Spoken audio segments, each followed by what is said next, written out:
समग्र विश्व के हिंदी साहित्य प्रेमियों और मेरे सामने बैठे हुए मेरे छात्रों, दिखा दो कमरा छात्रों को। तो आज आपका इस कक्षा में हार्दिक स्वागत और अभिनंदन। आप सबका आज पहला दिन है या दूसरा दिन? तीसरा दिन। तो आज विद्यार्थियों हम किस पर चर्चा करने वाले हैं? ईदगाह किसकी रचना है? गुड, मुंशी प्रेमचंद। मुंशी प्रेमचंद के बारे में कोई बच्चा कुछ बताएगा? आपने पढ़ा भी है शायद, हैं? 31 जुलाई। क्या नाम है आपका? प्रिंस। कौन से सन में? 1880। गुड। प्रेम ने बताया, प्रिंस ने बताया 31 जुलाई सन 1880 में उनका जन्म हुआ और उसके बाद उन्होंने प्रारंभिक शिक्षा बनारस में ली और उच्च शिक्षा क्वींस कॉलेज बनारस में है, वहाँ से ली और उन्होंने बीए किया। बीए करने के बाद वे एक ऐसे साहित्य आंदोलन में आ गए और उस समय हिंदी साहित्य का आंदोलन चल रहा था और हमारा देश उस समय गुलामी की स्थिति में था, गुलाम थे।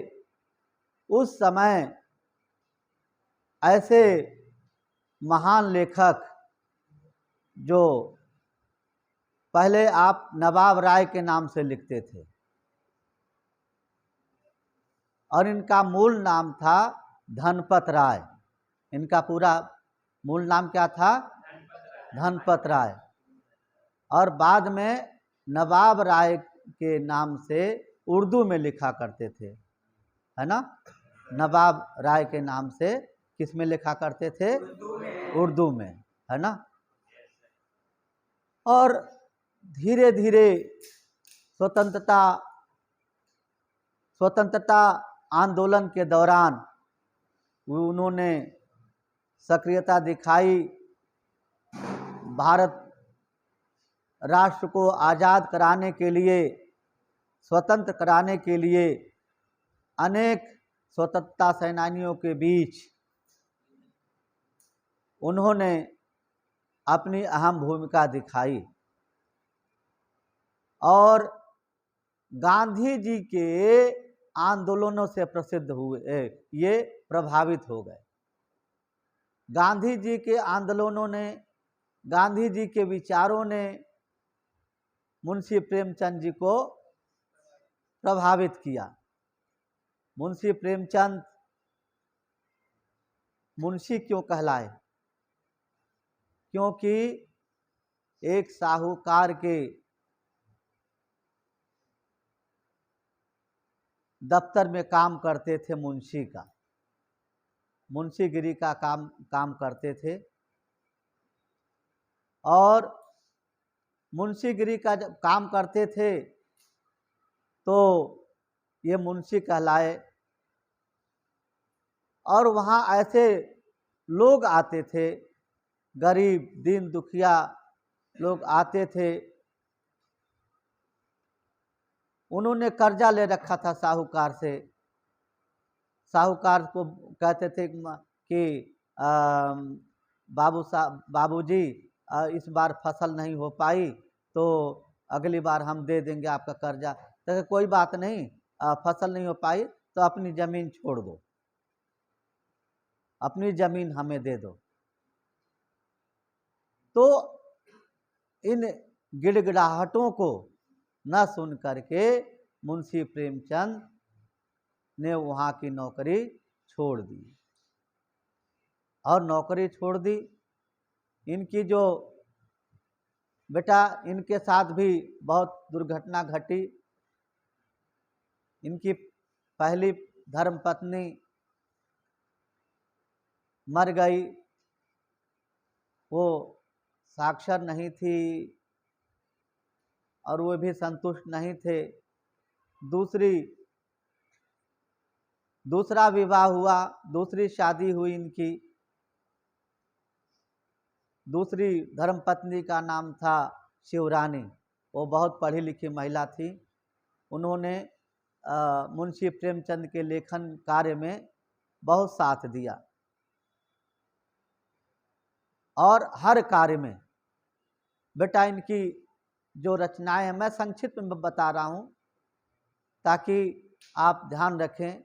ये ग्रेजुएशन लेवल का स्तर नहीं है, ताकि मैं विस्तार पूर्वक बताऊंगा। बेटा, ये उपन्यास सम्राट के नाम से कहे गए और 1900 से 1936 तक इनका कार्यकलाप चलता था प्रेमचंद युग के नाम से, इनके युग के नाम से ही। और प्रेमचंद युगिन कवि और लेखक, प्रेमचंद युगिन उपन्यासकार एवं पत्रकार। प्रेमचंद स्वयं पत्रकार थे। उन्होंने LLB कर रखी थी प्रेमचंद जी ने। उन्होंने वकालत भी की, पर वकालत को छोड़ करके फिर अपना राष्ट्रीय आंदोलन में कूद पड़े। जितने भी उस समय के लेखक और कवि थे, राष्ट्रीय आंदोलन में कई बार जेल गए। ठीक है। तो अब जो है, इनकी कई कहानियां हैं, कई कहानी संग्रह हैं इनके। एक बड़े घर की बेटी, पंडित मोटेराम शास्त्री। अब 40 कहानियां एक संग्रह में हैं।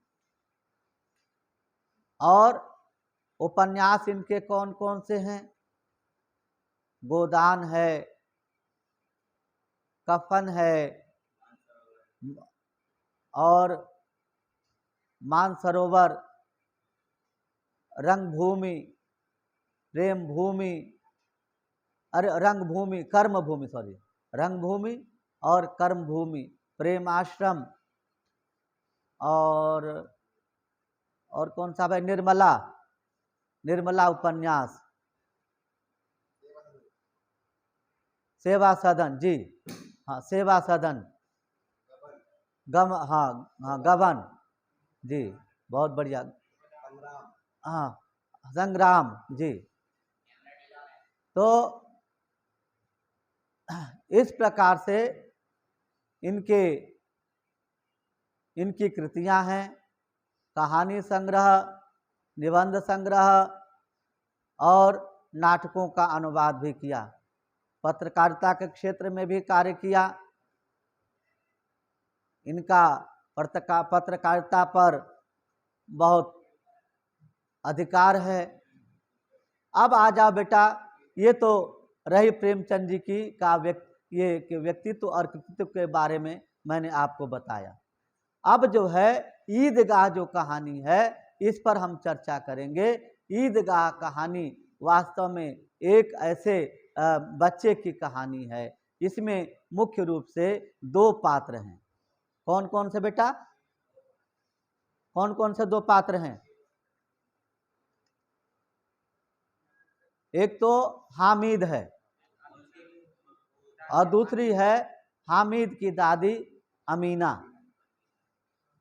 और हामिद के माता पिता बचपन में ही उसे छोड़ करके स्वर्ग सिधार गए। जब ईद आती है, रमजान के 30 दिनों के बाद ईद जब आती है, तो अमीना सोचती है कि बच्चे को कैसे क्या करना है, बच्चे को कैसे मैं खुश करूं। उसने सिलाई कर करके 3 पैसे जुटा रखे थे, उसमें भी सोचा नाइन आएगी ईद के दिन, धोबन आएगी, उसको भी देना है। एक बार हामिद पूछ बैठा कि दादी जान, अब्बू जान और अम्मी जान कहाँ हैं, कब आएंगे? तो बोला बेटा तेरे अब्बू जान जो है तेरी अम्मी जान को लेने गए हैं, वो कहीं गई हुई हैं, और ले करके खूब ढेर सारी मिठाइयाँ तुम्हारे लिए, खिलौने सब ले करके ये आएंगे। संतुष्ट हो जाता है। दादी को रोटी बनाते देखता है, दादी की उंगलियां, थोड़ा पोज करना पड़ेगा। तो इस प्रकार से बताया कि कैसे क्या होगा। दादी सोचती है ईद का मेला लगा हुआ है, गांव के बाहर मेला लगा हुआ है, बच्चे खुश हो रहे हैं। देखो ये चित्रात्मकता है, प्रेमचंद जी कैसे चित्र खींचते हैं। बच्चे प्रसन्न हो रहे हैं, गांव का समग्र वातावरण खुशनुमा माहौल में रंगारंग दिख रहा है, और रंग बिरंग के कपड़े बच्चों ने पहन रखे हैं। हम लोग मेले में जाते थे तो रंग बिरंग के कपड़े बच्चे पहनते थे, बड़ी खुशी होती थी कि भाई मेले में हम लोग जा रहे हैं। तो उसी प्रकार से बच्चे मेले में जाने के लिए उत्सुक हैं। हामिद भी उत्सुक है, हामिद ने भी कपड़े पहन लिए। हामिद की दादी ने उसको 3 पैसे दिए। उस समय कितने पैसे दिए?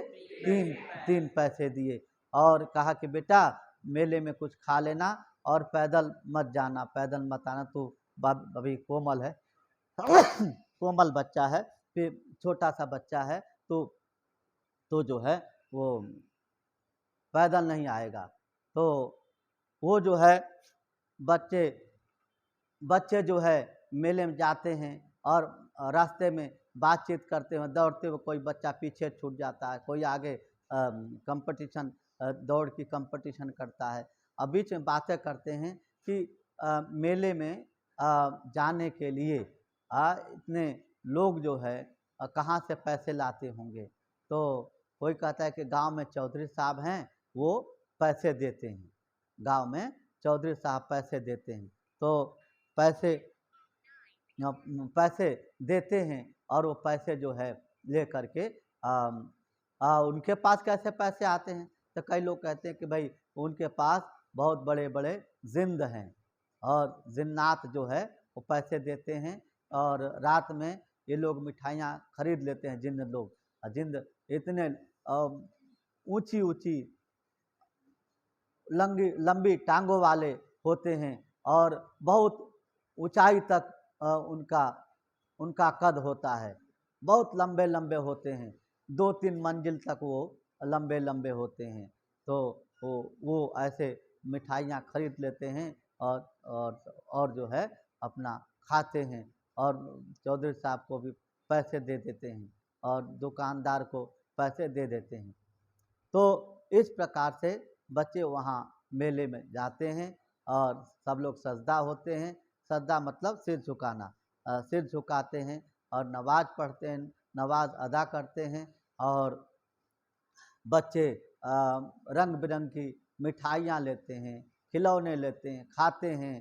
पर कई बच्चे हामिद को ललचा करके खाते हैं, मिठाई खाते हैं।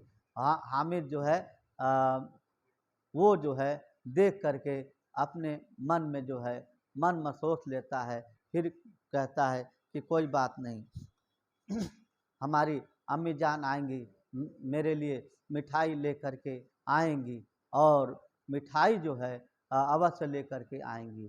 तो वो क्या करता है कि कई बच्चे खिलौनों में वकील, मुंशी और भिश्ती ये सब लेते हैं। और कई बच्चे वो पीपनी लेते हैं, बजाने वाले पीपनी लेते हैं। देखो बेटा, यहाँ पर बाल मनोविज्ञान का चित्रण लेखक ने किया है। किसका? बाल मनोविज्ञान का चित्रण किया लेखक ने। बच्चों की चंचलता कैसी होती है, बच्चों का मन कैसा होता है, हैं? बचपन में बच्चों का मन निश्चल होता है, पवित्र होता है, कोई किसी के साथ कोई भेदभाव नहीं, ऊंच नीच का, छुआछूत का भेदभाव नहीं। बच्चे तो बच्चे ही होते हैं, है ना।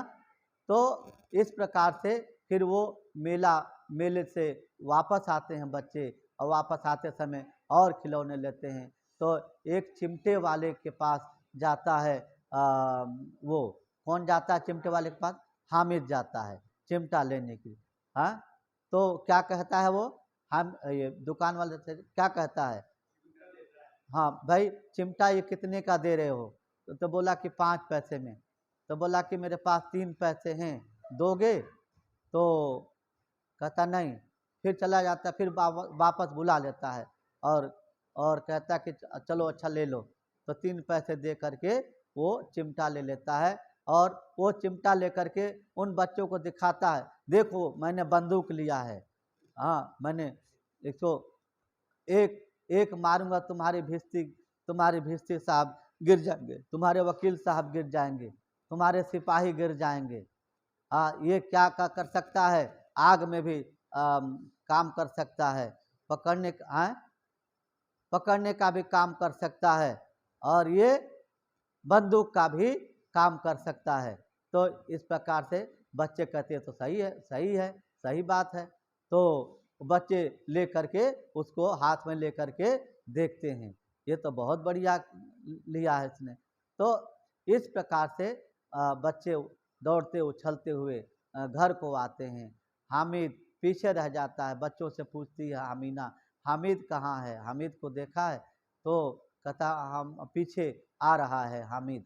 तो अमीना फिर देखती है तो हामिद आ रहा होता है, हामिद हाथ में चिमटा लटकाए हुए आ रहा है। तो आ करके दादी के गले लग जाता है, अब बोलता है दादी मैं तुम्हारे लिए चीज़ ले करके आया हूँ। तो क्या ये क्या लाया रे? तुझे तो मैंने पैसे दिए थे खाने के लिए, हाँ, तू ये चिमटा उठा करके ले आया। तो हामिद, देखो हामिद की सूझबूझ यहाँ पर एक बच्चे के मन में बड़ों वाली बात कैसे आ जाती है? जब परिस्थितियां बेटा सबको सिखा देती हैं, मजबूरियां सबको सिखा देती हैं, सबको रहना सिखा देती हैं। अगर मजबूरी ना हो ना तो कुछ भी नहीं होगा। आजकल बच्चे जिनको सुविधा मिल रही है पढ़ने की, वो फुटानी करते हैं, गुलछर्रे उड़ाते हैं और उड़ाती हैं। लेकिन जो गरीब बच्चे हैं, जिनको 2 जून का भोजन मयसर नहीं हो पाता, वो पढ़ने के लिए तरसते हैं, ताकि मैं पढ़ जाऊंगा या पढ़ जाऊंगी तो मेरा जीवन सफल हो जाएगा, मैं अपने पैरों पर खड़ी हो जाऊंगी या खड़ा हो जाऊंगा। हामिद परिस्थितियों का मारा हुआ है, हामिद मजबूरियों का मारा हुआ है। हामिद के पास कुछ नहीं है, 2 जून की रोटी भी ठीक से नहीं मिल पाती है। पर आज वो हामिद बोलने लगा कि दादी आपकी रोटी बनाते समय आपकी उंगलियां जल जाती थी तवे पर, इसलिए मैं चिमटा लेकर के आया ताकि आपकी उंगलियां न जल पाएं। अमीना तो पहले क्रोधित हुई, जब बच्चे की बात सुनी उसने तो बच्चों की तरह जो है फूट फूट करके रोने लगी, और एक बालिका की तरह फूट फूट करके रोने लगी, और उसको अपनी छाती से लगा लिया। मेरे लाल, तू जो है बहुत आगे चलेगा, आगे बढ़ेगा, ईश्वर खुदा जो है तुझे खुशियाँ बख्शे, खुदा तुझे लाख लाख जिलाए, लाख उम्र तक जिलाए और मेरी उम्र लग जा मेरे बच्चे। ऐसे ऐसे कह कर के अमीना जो है रोने लगती है और यहीं पर बच्चों कहानी समाप्त होती है। और वास्तव में इस कहानी में ये बताया गया है कि सबसे पहले बाल मनो विज्ञान का जो नहीं, बाल मनोदर्शन, बाल मनोविज्ञान नहीं, बाल मनोदर्शन का रूप चित्रण इसमें किया गया है, लेखक ने किया है। और बच्चे के मन में एक बड़ों वाली बात कैसे आ जाती है उसका चित्रण किया है। हामिद की सूझबूझ, हामिद की परिपक्वता, इतनी जो मासूमियत खेलने और खाने की होती है, उस मासूमियत को मजबूरियों ने मुरझा दिया है और मुरझाए हुए फूल की तरह बना दिया है।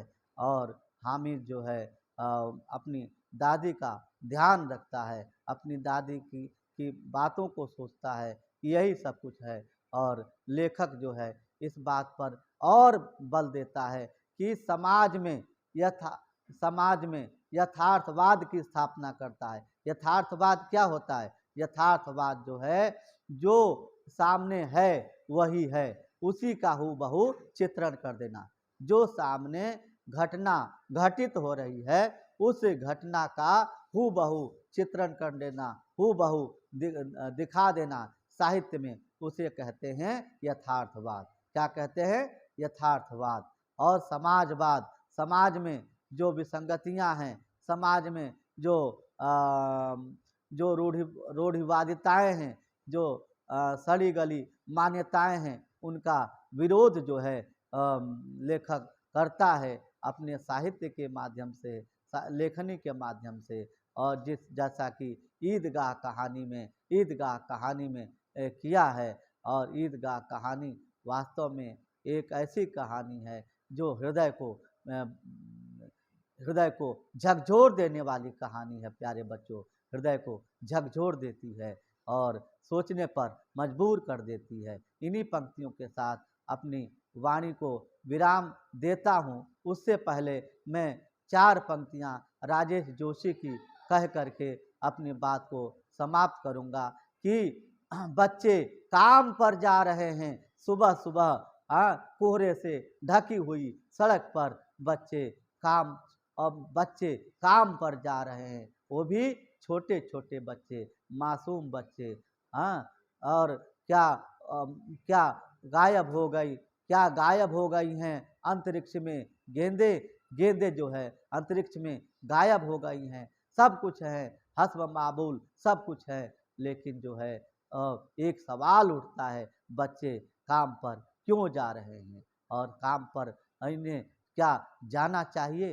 राजेश जोशी जी ने इस बात को लेकर के ये बहुत बड़ा बल दिया है बाल मजदूरी का। खैर, लेकिन इस कहानी में बाल मनोविज्ञान पर जो बात लेखक ने, मुंशी प्रेमचंद ने की है, उसी भाव सामी को लेकर के मैंने ये पंक्तियाँ आपके सामने रखी। प्यारे बच्चों, आशा करता हूँ कि मेरा जो ये व्याख्यान इस ईदगाह पर दिया, आपको सुनाया मैंने, ईदगाह पर यह व्याख्यान मेरा हुआ, अच्छा लगा होगा। और इन्हीं कामनाओं के साथ मैं अपनी वाणी को विराम देता हूँ कि आप अच्छे नंबरों से पास होंगे और इस कहानी को पढ़ेंगे। जो कोई समस्या है मेरे पास आप पूछ सकते हैं और समस्या के लिए मैं हमेशा तत्पर हूँ। बहुत बहुत धन्यवाद। साधुवाद विद्यार्थी। निकाल दो।